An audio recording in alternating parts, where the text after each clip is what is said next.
할렐루야. 앞에서 설교할 때마다 우리 성도님들의 표정이 다 보입니다. 설교할 때마다 성도님들의 반응들이 다 느껴지는데요.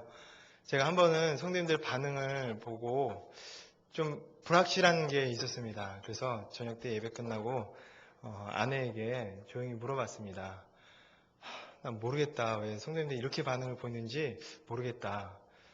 뭐였냐면은 제가 앞에서 성도님들에게 제가 못생겼다라고 얘기하면은 가만히 계시는 거예요. 잘생겼다 그러시면은 웃으시는 거예요.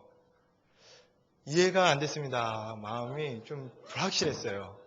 남자들의 80% 이상이 자신이 잘생겼다라고 생각을 한다고 합니다. 우리 여기 앉아 계신 우리 남자 성도님들도 다 그렇게 생각하시나요? 저도 그 중에 한 명이었습니다. 그래서 아내에게 물어봤습니다. 제가 생각하기에는 난 잘생겼는데 못생겼다 하면은 우리 성도님들이 웃어야 되고 잘생겼다 하면은 이렇게 반응을 해야 되는데 반응이 반대인 거죠. 못생겼다 하면은 가만히 계시고 잘생겼다 하면은 따라락 웃으시는 거예요. 그래서 아내에게 왜 그러냐고 물어봤더니 그건 당연한 거라고. 못생겼다 하면은 맞아. 그러니까 가만히 계신 거고 잘생겼다 하면은 아닌데 까라라락 이렇게 웃으시는 거라고 알려주더라고요. 그때야 제가 확실해졌습니다. 그동안 살아오면서 잘생겼다 생각했는데 아니었구나. 모두 이 예배당에 있는 성도님들에 의해서 내가 못생겼다라는 것이 증거되었구나 라는 것을 알게 됐습니다. 오늘 말씀을 보니까 좀 불확실성을 갖고 살았던 한 사람이 나옵니다. 그 사람이 누구냐면은 니고데모입니다.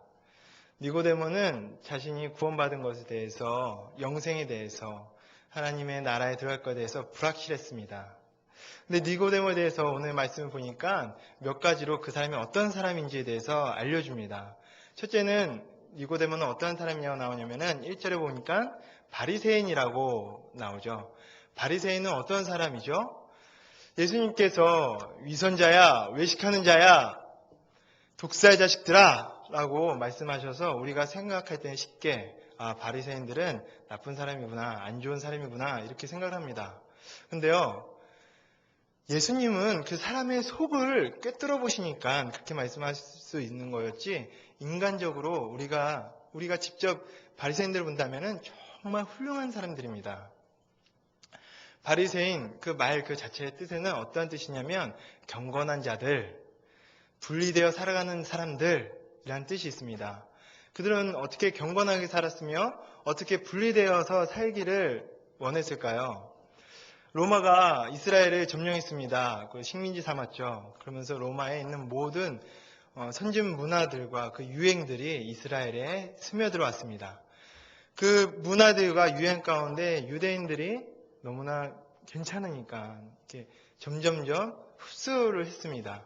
그러다 보니까 하나님을 그 믿는 신앙이 미온적이어졌어요.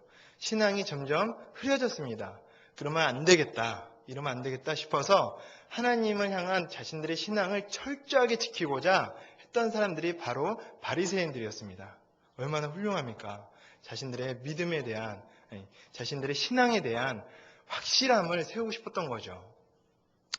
그래서 바리새인들은 어떻게 했냐면 하나님이 말씀이라고 주어진 율법을 철저하게 연구했습니다. 그 율법대로 살려고 열심히 살았던 사람들입니다. 철저하게 말씀대로. 율법에서 말하는 것이 아니면 안 하고, 왜요? 하게 되면 죄가 되니까 율법에서 하라고 하는 것은 했습니다. 율법에서 허락한 안에서만 생활을 했죠. 실제로 어떤 일이 있었냐면은 이스라엘이 로마의 식민지로 살다 보니까 힘들잖아요. 그래서 식민지 생활에서 벗어나고자 전쟁이 일어났습니다. 우리 성도님들 중에서 아시는 성도님들도 계실지 모르겠는데 마카비 전쟁이라는 게 있었습니다. 마카비 전쟁이 일어났을 때 한 번은 로마 군인들이 이스라엘 사람들이 한 마을에 모여있다는 것을 알고 그곳으로 쳐들어갔습니다. 그날이 바로 안식일이었습니다. 그리고 그 마을에는 유대인들 중에서 바리새인들만 1000명 정도가 가량 1000명 정도가 살고 있었습니다. 안식일이에요. 율법에는 안식일에 뭐라고 나와 있죠? 일하면 안 된다라고 나와 있습니다. 로마 군인들이 쳐들어왔습니다. 칼을 들고 창을 들고 쳐들어왔습니다. 그들이 쳐들어와서 자신들을 죽이려고 했을 때 그들을 향하여서 방어도 할 수 있고 그들을 향하여서 대항하여 싸울 수도 있습니다. 그러나 그 바리새인들은요, 이 안식일을 철저하게 지켜야 되기 때문에 손에 그 어떤 무기도 들지 않았습니다. 그리고 로마 군인들에 의해서 삽시간에 1000명이나 되는 사람들이 죽었습니다. 안식일을 지켜야 되니까, 율법에서 그렇게 말하니까. 율법을 철저하게 지키고자 했던 사람들이 바리새인이에요. 얼마나 훌륭합니까? 또 니고데모는 이 바리새인이었으면서 또 1절에 보니까 뭐라고 나오냐면은 유대인의 지도자라고 나왔습니다. 지금 개역 개정 성경에는 유대인의 지도자라고 나왔는데 우리 성도님들 중에 개역 한글 성경을 갖고 계신 분이 계실지 모르겠어요. 개역 한글 성경에는 뭐라고 나오냐면은 관원이라고 나옵니다. 다른 버전 성경에 보니까 우리말 성경에 보니까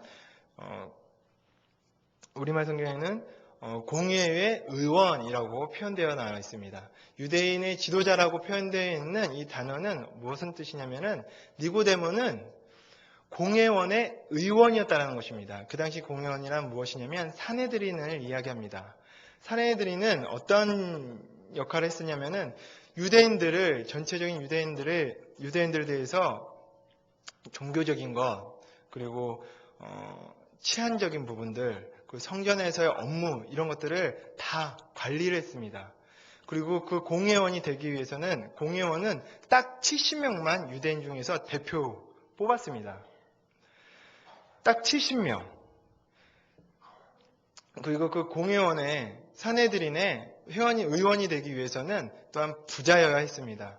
즉 유대인의 지도자라고 표현했는데 니고데모는 어떤 사람이었냐면은 그 70명 중 유대인의 대표, 모든 권력을 소유할 수 있는 그 대표, 지금으로 따지면 장관 정도급의 위치에 있는 권력을 가진 사람이었고 또한 그는 부자였습니다. 부자여야지만 사내들인의 의원으로 수록될 수 있었거든요. 니고데모는 그런 사람이었습니다. 또 니고데모에 대해서 오늘 말씀 보니까 무엇이라고 나오냐면 선생이라고 또 표현하죠. 니고데모는 선생이었습니다. 사람들을 가르치는 사람이었습니다. 가르치려면 어떻게 해야 되죠? 똑똑해야 됩니다. 박식해야 됩니다. 니고데모에 대해서 보면은 이렇게 얘기를 하죠. 첫째는 바리새인, 종교에 열심히 있는 자, 종교심이 특심인 자. 또 하나는 권력을 가진 사람, 유대인의 대표로서 70인 안에 들었던 사람. 또 하나는 부자였던 사람, 그리고 또 하나는 똑똑했던 사람. 유대인에 대해서 바리새인 니고데모에 대해서 이렇게 네 가지로 오늘 말씀해 보니까 설명합니다. 그랬던 사람인데 이 사람에게는 불확실한 게 있었습니다. 무엇이었냐면은 영생, 하나님 나라에 대해서 들어가는 것에 대해서 불확실했습니다. 그래서 한밤에 예수님께 찾아왔죠. 여기서 밤에라고 하는 이 표현, 단순히 시간적으로 밤일 수도 있지만은 또 하나 이 밤이라는 단어에는 의미가 포함되어 있습니다. 1장에서 우리가 요한복음 1장에서 예수님에 대해서 뭐라고 얘기하죠? 빛이라고 이야기를 합니다. 그리고 2장에서는 예수님께서 표적을 행하시고 성전을 정화하시죠. 3장에 갔더니 구원에 대해서 영생에 대해서 확신 없는 자가 예수님을 밤에 찾아왔습니다. 단순히 시간적으로 밤이라는 의미를 넘어서서 그 안에는 정말 니고데모의 그 영적인 상태, 심리 상태에 대해서 반영을 하고 있습니다. 니고데모는요, 정말 종교에도 열심히였고, 똑똑했고, 부자였고, 권력을 가졌지만, 세상적으로 봤을 때 성공한 사람이고, 근사한 삶을 살고 있는 사람이고, 옆에서 봤을 때 훌륭한 사람이지만, 그에게는 구원에 대한 불확실성, 그는 구원에 대해서, 영생을 얻는 것에 대해서 좀 뭔가 답답하고 막막함이 있었던 사람이었습니다. 그래서 예수님이 니고데모를 보자마자 니고데모가 영생을 어떻게 해야 얻을 수 있습니까? 물어보기도 전에 예수님께서 말씀하시죠. 거듭나야지 너가 하나님 나라를 볼 수 있단다. 네가 물과 성령으로 거듭나야지 너가 하나님 나라에 들어갈 수 있단다. 라고 말씀하십니다. 니고데모의 속마음, 그의 영적 상태에 대해서 예수님께서 꿰뚫어 보신 거죠. 우리 성도님들은 하나님의 나라에 대해서 어떻게 확신이 있으십니까? 하나님의 나라, 천국, 죽으면 어느 순간 가는 그곳. 이 수준을 넘어서서 하나님의 나라가 실제로 우리 삶 가운데에 피부로 느껴지게 살아가고 계십니까? 니고데모는 좀 막연했습니다. 그에게는 하나님의 나라, 영생에 대해서 막연했습니다.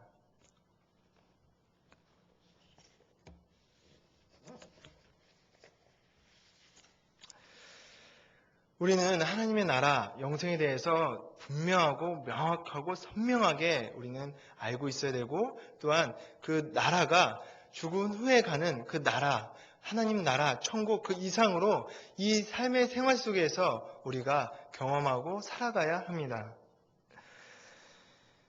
캐나다에 아주 유명한 선교로서 유명한 교회가 있습니다. 피플스 처치라는 교회가 있는데 지금은 원로 목사님이시긴 한데 오제이 스미스라는 목사님이 계십니다.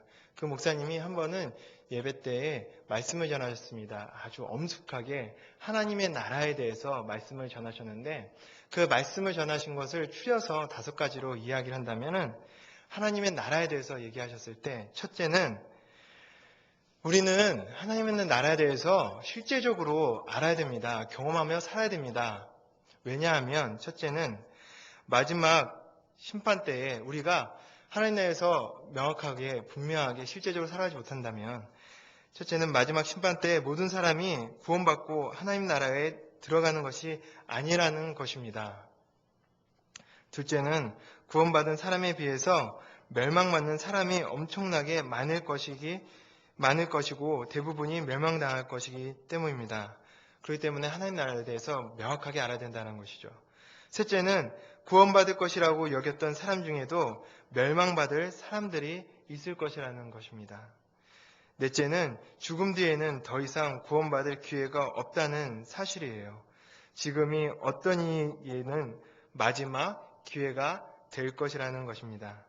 그리고 마지막으로 그것을 아는 사람은 아무도 없다는 거라고 설교 때 말씀하였습니다. 하나님 나라에 대해서 명확하게 알지 못하고 이 땅에서도 실제적으로 살아가지 못한다면은 한마디로 죽고 난 다음에 하나님 나라에 갔을 때 그곳에서 만날 수 없을 수도 있다라는 것입니다. 이 땅에서부터 하나님의 나라를 살아가는 사람만이 저 하늘 나라에 갔을 때 그곳에서 살아갈 수 있다라는 것이죠.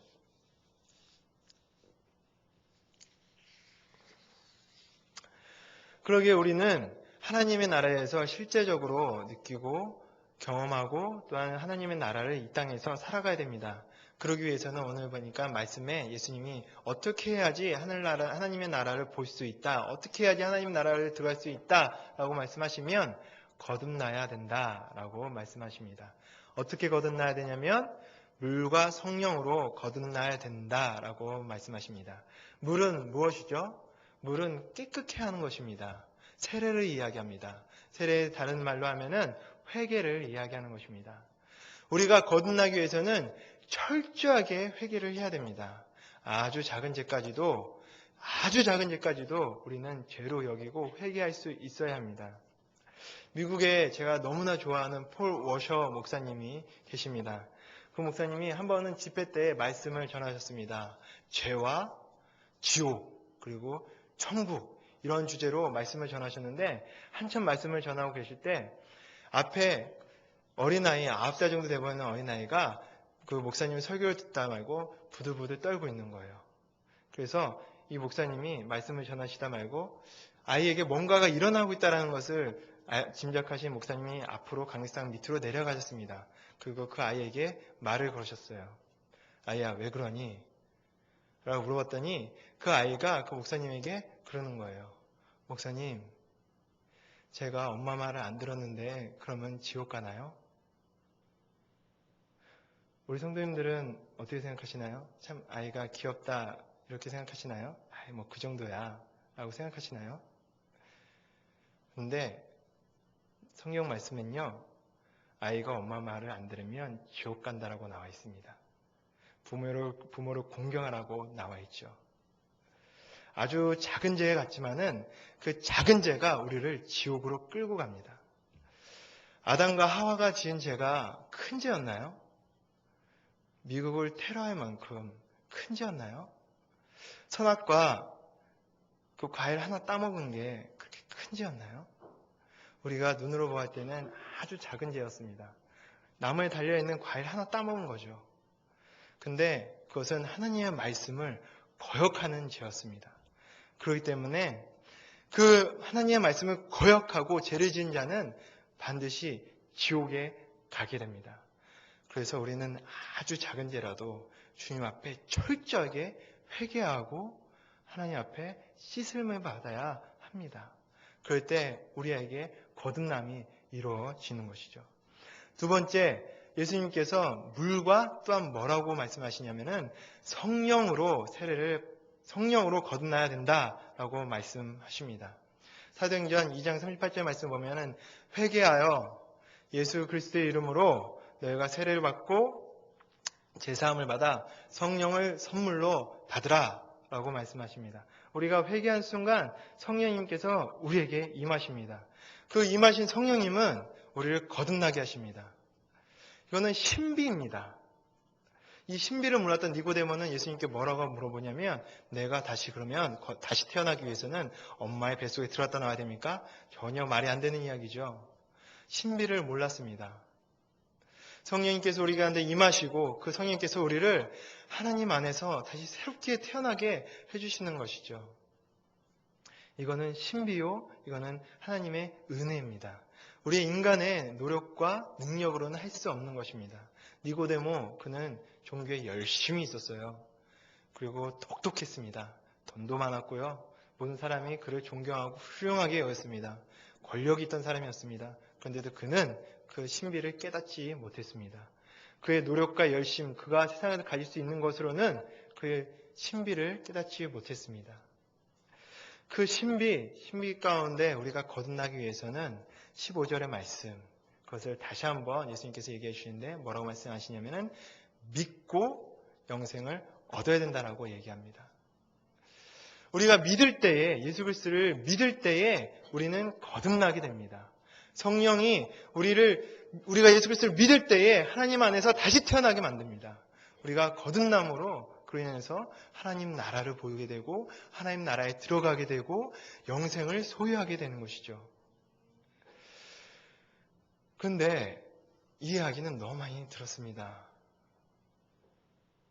그런데도 불구하고 왜 우리의 삶 가운데는 하나님의 나라라고 얘기하면 왜 막연하게 느껴지는 것일까요? 영생, 그러면 영원히 사는 생명으로는 느껴지지만 왜 그 풍성함은 이 땅에서 누리지 못하며 사는 것일까요? 주 예수 그리스도를 믿으라 할 때에는 두 가지 의미가 있습니다. 하나는 예수님이 나의 구원자이심을 믿는 것입니다. 또 하나는 예수님이 나의 인생의 왕이 되심을, 그분이 나의 주인이 되심을 믿고 받아들이고 그분의 다스리심 가운데 살아가는 것입니다. 이렇게 예수님은 나의 구원자를 믿고 그리고 그분을 나의 인생의 왕으로, 그분을 나의 인생의 주인으로 모시고 살아가는 사람들에게는 한 가지 특징이 있습니다. 무엇이냐면 그 사람의 삶에 변화가 있다는 것입니다. 옛 삶은요, 질투하고 시기하고 미워하고 분내고 교만하고 간음하고 이랬던 사람인데요. 예수님을 정말 구주로 영접하고 그분은 나의 인생의 주인으로 모시고 사는 사람들은 변합니다. 어떤 분은 그런 얘기를 하더라고요. 아무리 예수님 믿어도 하나님도 성격은 못 바꾸셔 라고 이야기를 합니다. 그거는 거짓말입니다. 하나님은요, 우리를 창조하셨습니다. 성격도 하나님께서 창조하셨습니다.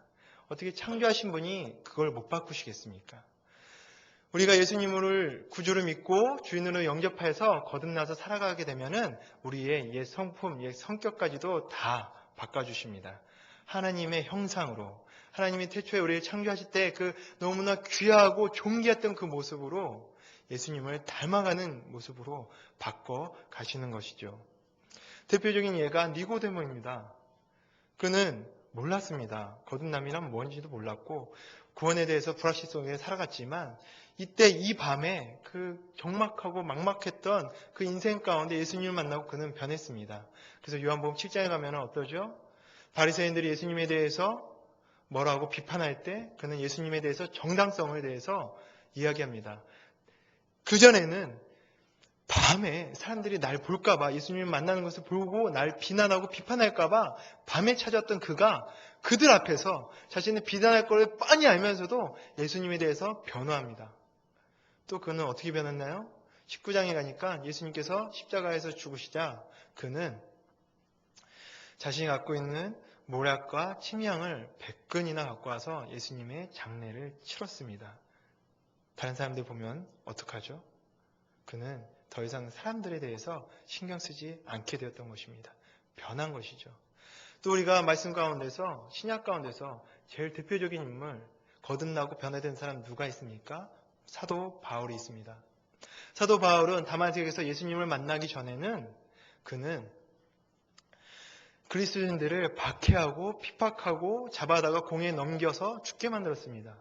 그땐 그가 다마섹에서 예수님을 만났습니다. 그리고 그분을 구주로 영접하고 그분이 이끄시는 대로 다스리시는 대로 인생의 주인으로 모시고 살아가자 그는 완전히 180도 바뀌게 되었죠. 그는 그의 인생을 걸어 17,000km나 되는 먼 여행을 다니며 주님의 그 복음을 전하며 살았습니다. 비행기도 없고 차도 없던 시대에 오직 걸음으로 걸어다니며 복음을 전했던 사람으로 변하게 되었던 것이죠. 이게 거듭남은 우리를 변화시킵니다.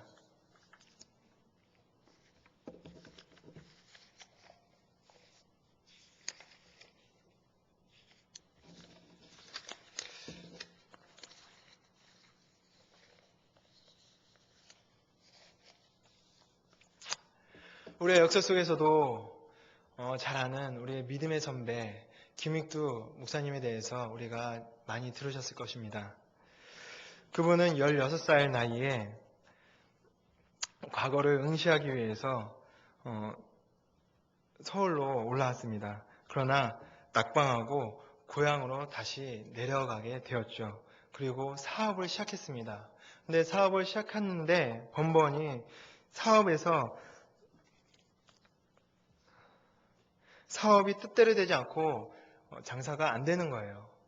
그로 인해서 그 김익두 목사님은 날마다 술을 마시고 주먹을 휘두르며 노름 가운데 빠져서 깡패처럼 생활했습니다. 길 어귀에서 마주치는 사람들은 패고 욕하고 노른자나 입에는 욕을 달고 사셨습니다. 그렇게 살았던 그 김익두 목사님 어느 순간 지나가다가 여 선교사님이 전해주시는 전도지를 지어받게 되었습니다. 그 선교사님께서 전도지를 지어주며 예수님 꼭 천국 가세요 라고 이야기를 하였을 때 그 김익두 목사님은 그 전도지를 받고 코로 풀고 집어 던지며 비웃으며 갔습니다. 그 떠나가는 그 모습을 보고 선교사님은 이렇게 외쳤습니다. 청년, 전도지를 그렇게 코를 풀고 가면은 코가 썩는다네. 그 말이 그 김익두 목사님 마음 가운데 박혔습니다. 그 말을 들은 김익두 목사님은 교회에 한번 가봐야겠다라는 마음을 갖고 교회를 찾아가게 됐습니다. 그때 스왈렘이라는 선교사님이 말씀을 전하였고 그 말씀을 통해서 김익두 목사님은 예수님을 영접하게 됐고 삶이 거듭나게 되었습니다. 자신이 예수님을 믿고 거듭났다는 것을 온 동네에 알리고 싶었습니다. 그래서 부고장을 써서 붙였죠. 나 김익두는 죽었습니다.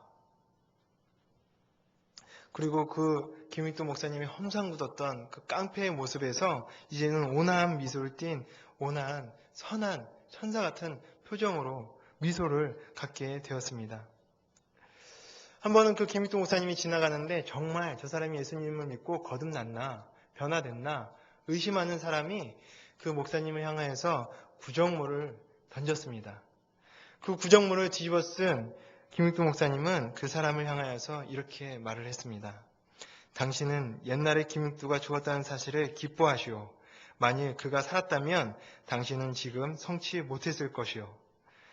하지만 지금의 김익두 목사님은 옛날과는 다른 새로 태어난 사람으로 변해 있던 것이었습니다. 주님을 믿고 구원받아 영적으로 다시 태어난 자는 완전히 새로운 존재로 변합니다. 옛 모습은 떠나가고 이제는 하나님이 우리를 향하여 창조하신 그 하나님의 형상을 따라서 변해가게 되는 것이죠. 그 주님, 나를 거듭나게 하신 그 주님을 나의 인생의 구원자를 믿고 그분을 나의 인생의 주인으로, 왕으로 모시고 살아갈 때 우리는 하나님의 나라에 대해서 실제로 경험하고 하나님의 나라를 이 땅 가운데서 누리며 살아가게 됩니다. 또한 영생의 그 풍성함을 이 땅 가운데서 경험하게 되는 것이죠. 바라기는 우리 예수비전교회 성도님들 모두가 예수님을 나의 구원자로 영접할 뿐만 아니라 그 예수님을 나의 인생의 구주로, 나의 인생의 왕으로 그분의 통치하심과 다스리심 가운데 살아가심으로 하나님의 나라를 이 땅 가운데서 실제로 살아가고 누려가며 경험하시는 예수비전교회 성도님들 모두가 다 되시기를 주님의 이름으로 축원합니다. 함께 기도하시겠습니다. 기도할 때 이렇게 기도했으면 좋겠습니다. 함께 통성을 기도할 텐데요. 통성을 기도할 때 그동안 하나님의 나라가 막막하고 막연했던 분이 계셨다면은 하나님, 이제는 그 하나님의 나라를 거듭나서 들어갈 수 있는 그 하나님의 나라를 이 땅 가운데서 실제로